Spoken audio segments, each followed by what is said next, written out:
70세 김 씨 이야기를 해보려고 한다. 이분은 나이가 들어 마음 둘고 또 집안일 도와줄 사람도 필요하다고 생각해서 재혼을 택했다. 재혼이야말로 행복한 노년의 길이라고 믿었던 거다. 그런데 몇 년 함께 살아보니 김 씨가 바랐던 결혼 생활과는 전혀 다르다는 걸 깨달았고 결국 김 씨는 재혼 상대인 박 씨와 같이 지내는 걸 포기했다. 대신 가사 도우미를 쓰기 시작했는데 그게 훨씬 편하고 삶이 수월해졌다고 한다. 김 씨가 이렇게 말한다. 나는 올해로 70이 됐어. 박 씨는 나보다 10살 아래였고 재혼 초기엔 서로 정말 좋아했어. 그 사람도 처음엔 나를 잘 챙겨줬다고 생각해. 둘이 잘 지내던 시기도 있었지. 하지만 얼마 뒤 박 씨 아들이 집을 장만하면서 내가 돈을 안 보태준 걸 계기로 그 사람 태도가 완전히 달라졌어. 말도 거의 안 하고 차갑게 대하고 조금만 마음에 안 들면 날 쳐다보지도 않았어. 처음엔 경제적인 문제로 힘들어서 그런가 싶어 큰 걱정을 안 했다고 한다. 하지만 시간이 흐르면서 서로 배려나 이해 같은 게 전혀 사라졌음을 알게 됐다. 나는 남편으로서 책임을 다했다고 생각했어. 내 연금이 한 달에 200만 원쯤 되는데 절반인 100만 원을 생활비로 주고 있었거든. 그런데 박 씨는 그 돈을 거의 안 쓰더라. 우리 둘 다 야채 위주의 단출한 식단으로 지내고 값비싼 식재료 같은 건 잘 안 사니 둘이 쓰는 생활비가 한 달에 50만 원 정도밖에 안 들더라고. 그렇다면 남은 돈은 어디에 쓰는 걸까 싶긴 했지만 무슨 필요가 있을 때 쓰려고 모으고 있겠거니 생각해서 따지진 않았지. 정작 김 씨가 좋아하는 과일 하나 부탁해도 박 씨는 전혀 신경을 안 썼다고 한다. 나는 과일을 좋아해서 좋은 품질로 제철 과일을 먹고 싶었어. 근데 그 사람은 맨날 제일 싼 거, 싱싱하지 않은 것만 사오는 거야. 비싸다며 못 사겠다 하고. 그러다 보니 나도 부탁하기 싫어졌어. 결국 내가 직접 사오게 됐지. 그런데 웃긴 건 내가 사오면 박 씨가 나보다 더 많이 먹는다는 거야. 내가 그 얘기를 하면 웃으며 넘겨버리더라. 돈을 아끼는 걸 넘어서 내 편이나 기분은 전혀 생각 안 한다는 게 보였어. 그래서 더는 말싸움도 안 하게 됐어. 남자가 좀 참고 살면 되겠지 싶었던 거지. 그러다 보니 늘 참기만 하는 내가 공평하게 대우받기는 글렀다는 걸 깨달았다고 한다. 게다가 박 씨는 집안일을 정말 싫어했다. 밥 한 번 지어달라고 해도 매번 망설이고 내가 배가 고파질 때까지 시간을 끌다가 마지못해 부엌에 들어가. 그러고 나선 큰일이라도 해낸 것처럼 그릇 설거지는 내가 다 해야 한다고 요구해. 나도 게으른 사람은 아니지만 모든 걸 나만 하게 되니 불공평하잖아. 몇 번 의견을 내도 요구가 너무 많다며 짜증만 냈어. 박 씨는 자주 피곤하다며 침대에 누워있고 뭔가 할 일 있으면 김 씨에게 도와달라고만 했다. 그 사람 등 주물러 달라고 누워서 부탁해도 내가 여러모로 배려해왔는데 돌아오는 건 아무것도 없으니 억울하더라고. 내가 사랑하는 사람한테 손 좀 봐주는 건 괜찮다 쳐도 서로 주고받음이 있어야 하는 거 아닌가 싶었어. 김 씨는 원래 나가서 산책도 하고 바깥바람 쐬는 걸 좋아했다. 그런데 한번 나가려고 하면 박 씨가 꼭 같이 가겠다며 따라 나서려 했다. 준비만 빨리 하면 상관없지만 조금만 돌아다니자고 해도 옷을 계속 갈아입고 세수부터 머리 손질, 화장까지 끝없이 하니까 난 기다리다가 힘이 빠져. 혼자 가겠다고 하면 내가 뭔가 숨기고 있다고 의심해. 춤춘다는 핑계로 다른 사람 만나러 간다고.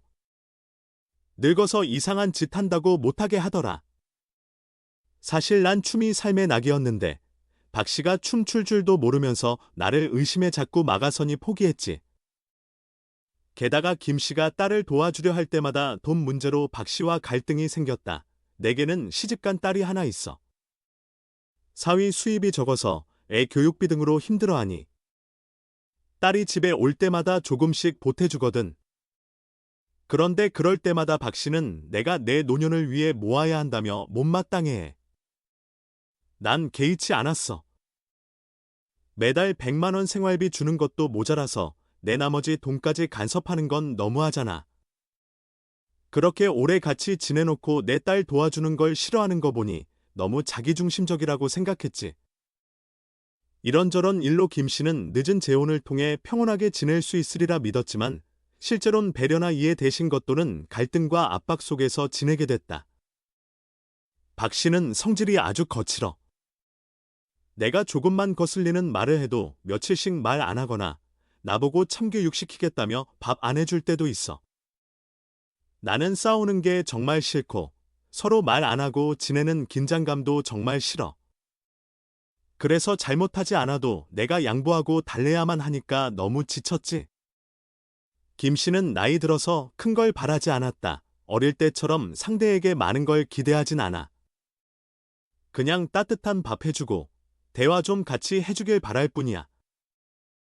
젊었을 땐 예쁘고 돈 잘 버는 사람을 바랄 수도 있겠지만 지금은 그냥 편하게 지내고 싶을 뿐이야. 그런데 그런 소박한 바람 대신 박 씨와의 재혼 생활은 김 씨에게 필요 없는 부담만 잔뜩 주었다. 박 씨는 늘 불만이 많고 왜 자기만 손해보는 것 같냐고 투덜거려. 내가 나이가 들수록 여성을 배려해서 더 양보해주면 그 사람은 더 날 깔보고 제멋대로 굴더라. 젊었을 땐 이런 사소한 문제점은 넘길 수 있었지만 이제는 작은 스트레스도 크게 느껴졌다. 젊었을 땐 건강도 좋았으니까 박 씨 투정도 참아줄 수 있었어. 근데 나이 드니까 싸움이 너무 겁나. 매일 신경 쓰는 생활이 싫고 그저 조용히 살고 싶어. 그런데 박 씨는 내가 늙었다고 아무 존중도 없이 나를 깎아내리기만 해. 몸 상태가 예전 같지 않다 보니 치아가 약해 음식 찌꺼기가 자주 끼는데 그것만 봐도 박 씨는 짜증을 냈다. 밥 먹고 나서 이쑤시개 쓰는 것도 꼴보기 싫다고. 날 쳐다보지도 않아.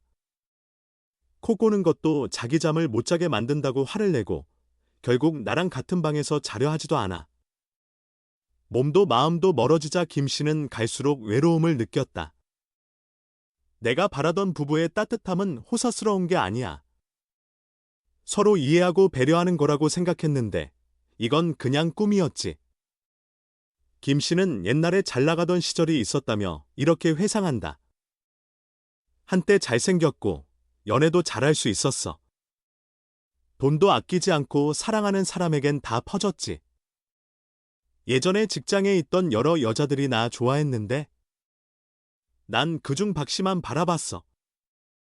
어쩌면 내가 돈을 잘 쓰던 점이 그 사람이 결혼에 응한 이유였을지도 모르지.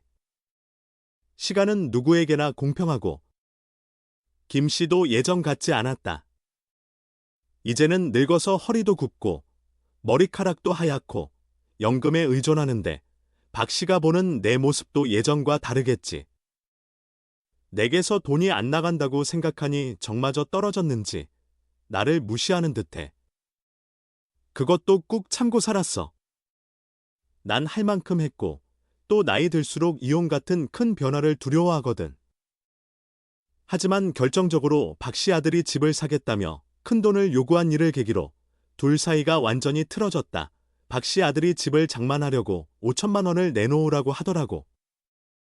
근데 나는 안 된다고 했지. 돈이 없는 게 아니라 박 씨와 아들이 돈 달라고 하는 태도가 마음에 안 들었어.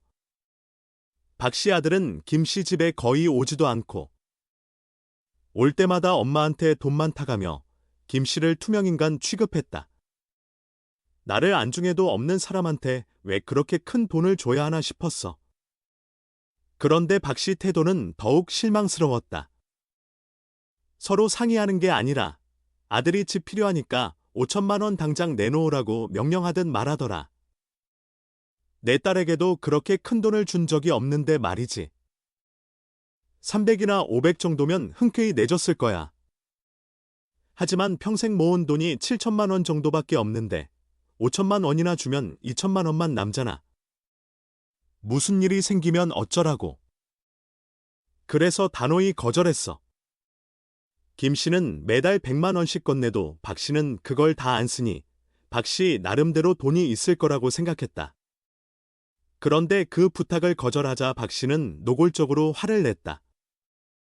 내가 돈을 생명처럼 아낀다며 돈 안 내놓으면 앞으로 나를 챙기지도 않고 아프면 곁에 있어주지도 않을 거라고 하더라. 그 말 듣고 정말 화가 났어. 그 사람이 그렇게까지 하는 줄 몰랐거든. 결국 김 씨는 두 사람 사이의 정이 사실은 생각만큼 깊지 않다는 걸 깨닫게 됐다.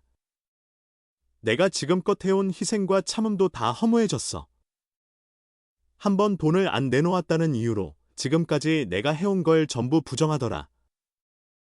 그래서 나도 이젠 더 이상 억지로 돈을 줄 이유가 없다고 생각했어. 그때부터 김 씨는 100만 원조차 건네지 않았다. 그러자 예상대로 박 씨는 김 씨 곁을 떠나 아들 집으로 들어갔다. 박 씨는 원래 살던 집을 처분하고 아들과 함께 넓은 집을 마련했다. 나한테 다시 돌아올 마음은 전혀 없어 보이더라고. 그리고 나도 더는 긴장과 스트레스만 가득한 결혼 생활을 하고 싶지 않았어. 그래서 가사 도우미를 고용했지. 월에 100만 원쯤 드리는데 재혼해서 살 때보다 훨씬 많은 걸 얻고 있어. 전엔 아내와 살면서도 김 씨가 집안일을 떠맡아야 했지만 지금은 가사 도우미가 모든 걸 다 해준다. 예전엔 사과를 깎아 먹고 싶어도 같이 먹을 생각으로 2개를 다 깎아야 했어. 안 그러면 박 씨 기분이 나빠졌거든. 이제는 한마디만 하면 가사 도우미가 예쁘게 껍질까지 깎아서 건네주니 얼마나 편한지 몰라. 김 씨가 느끼는 제일 큰 이점은 집이 늘 조용하고 평화롭다는 점이다. 가사 도우미는 나하고 싸우지 않아. 뭘 부탁해도 다 들어주고 내가 집주인이라는 느낌을 처음으로 받아봤어. 예전엔 재혼 상대가 시키는 대로 움직여야 했고 자꾸 훈계하듯 몰아붙이니 숨이 막혔는데 이젠 그런 거 전혀 신경 안 써도 되니까 너무 좋더라고. 그래서 박 씨를 다시 데려올 생각은 완전히 접었다고 한다. 조만간 서류 정리도 마칠 거야. 그 사람하고는 다시 살 생각이 전혀 없어. 내 연금이 한 달에 200만 원이니 가사 도우미 비용 정도는 넉넉히 낼 수 있지. 덕분에 집 안도 깔끔하고 먹을거리도 잘 챙겨지고 무엇보다 불편하거나 억울한 기분이 전혀 없어. 김 씨는 지금 생활이 진짜 편하고 좋다고 느끼고 있다. 다툼도 없고 재혼 상대한테서 오는 압박도 없으니 훨씬 자유롭고 즐거워. 이게 바로 내가 바라던 노년의 평화구나 싶어. 누구한테 간섭받지도 무시당하지도 않고 사소한 것까지 참아야 할 필요도 없으니까. 이제는 재혼을 절대 다시 하지 않을 생각이다. 가사 도우미에게 계속 도움을 받으면서 살겠다는 거다. 7년 동안 참고 희생하며 살았는데 결국 지금이 가장 행복하고 마음이 편해. 더 늦기 전에 이렇게 정리하길 잘했다고 생각해. 그러면서 김 씨는 노년에는 다들 외로움을 달래고 돌봐줄 사람을 원해서 재혼을 고민하지만 과연 재혼이 꼭 좋은 해결책이냐고 묻고 싶어 한다. 어떤 경우에는 오히려 정신적 부담이 될 수도 있다는 거다. 김 씨 사례가 그런 점을 잘 보여주지 않나 싶다. 김 씨가 얘기해준 걸 돌아보면 재혼한다고 해서 반드시 서로를 잘 이해하게 되는 건 아니라는 걸 알 수 있다. 젊을 때와 달리 나이 들어서 하는 결혼은 단순한 사랑보다는 서로 경제 문제나 생활 습관 맞추기가 더 복잡하게 얽히기 쉽다.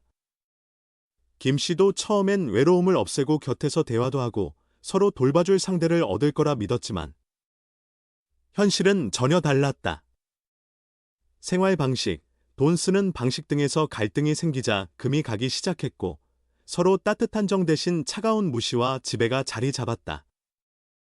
결국 노년에 재혼할 때는 곁에 누군가가 있는지만 볼 게 아니라 정말 서로 마음과 생활을 공유할 수 있는 사람인지가 중요하다는 메시지를 준다. 게다가 돈 문제가 불거졌을 때 둘 사이에 쌓인 신뢰가 얼마나 쉽게 무너질 수 있는지도 보여준다. 김 씨는 매달 100만 원씩 아낌없이 줬지만 박 씨가 아들집 구입을 위해 5천만 원을 요구할 때 단숨에 갈등이 폭발했다. 대화가 아닌 명령식 요구와 만주면 안 돌보겠다는 식의 으름장은 본래 있던 애정까지 없애버렸다. 노년의 재혼을 생각한다면 먼저 경제 문제와 관련된 부분을 확실히 정리하고 서로 어떻게 합의할지 따져보는 게 중요하다는 교훈이다. 김 씨가 가장 큰 충격을 받은 건 자신이 더는 젊고 매력적이지 않게 됐다고 해서, 혹은 돈을 아끼겠다고 했다고 해서 박 씨가 밥으로 병들면 나 몰라라 하겠다고 선언한 점이었다. 이때 김 씨는 그 결혼 생활을 정리하기로 마음먹었다고 한다. 늙어가면서 누구나 몸도 마음도 달라지는 건 자연스러운 일인데 그걸 서로 이해하기는커녕 오히려 헐뜯고 거리를 두는 모습을 본다면 거기서 사랑을 기대하기 어려운 법이다. 결국 김 씨는 박 씨와 갈라선 뒤 새 짝을 찾으려고 애쓰기보다 가사 도우미를 쓰는 쪽이 훨씬 낫다는 결론을 내렸다. 스트레스를 주는 재혼 생활 대신 오히려 자유롭게 노년을 보내고 있는데 이게 훨씬 만족스럽다는 것이다. 재혼이 꼭 나쁜 선택은 아니지만 잘 맞는 상대를 찾는 일이 정말 쉽진 않다. 오히려 자녀나 가사 도우미 혹은 주변 도움을 받으면서 자유롭고 독립적인 생활을 하는 편이 더 행복할 수도 있다. 결국 중요한 건 내게 가장 편안하고 안정되는 방식이 무엇인지 스스로 잘 찾아보는 거 아닐까? 노년에 재혼하는 게 늘 좋은 답이 될 수는 없다는 걸 김 씨가 몸소 보여줬다. 재혼 결심하기 전 스스로에게 물어봐야 할 것들이 있다. 정말 그 사람과 정다운 마음으로 함께할 수 있는지, 경제 문제나 생활 습관에서 합의할 수 있는지, 서로 양보하고 보듬어줄 수 있는지 말이다. 이런 게 확실하지 않다면 재혼이 해결책이 아니라 짐이 될 수도 있다는 점을 기억해야 한다. 김 씨 이야기를 들으니 과연 노년에 혼자 지내기보다는 재혼이 나을지 아니면 혼자서 오히려 마음 편하게 지내는 게 나을지 곰곰이 생각하게 된다. 여러분은 어떻게 생각하시나요? 혹시 비슷한 상황이라면 재혼을 택하겠나요? 아니면 자유롭게 혼자 지낼 수 있는 선택을 하겠나요? 봐주셔서 고맙다. 이 이야기가 괜찮았다면 1, 별로라고 느꼈다면 2라고 댓글 남겨주면 좋겠다. 구독과 알림 설정을 하면 새로운 이야기 올라올 때 바로 볼 수 있다. 함께 이야기 나눠줘서 고맙다.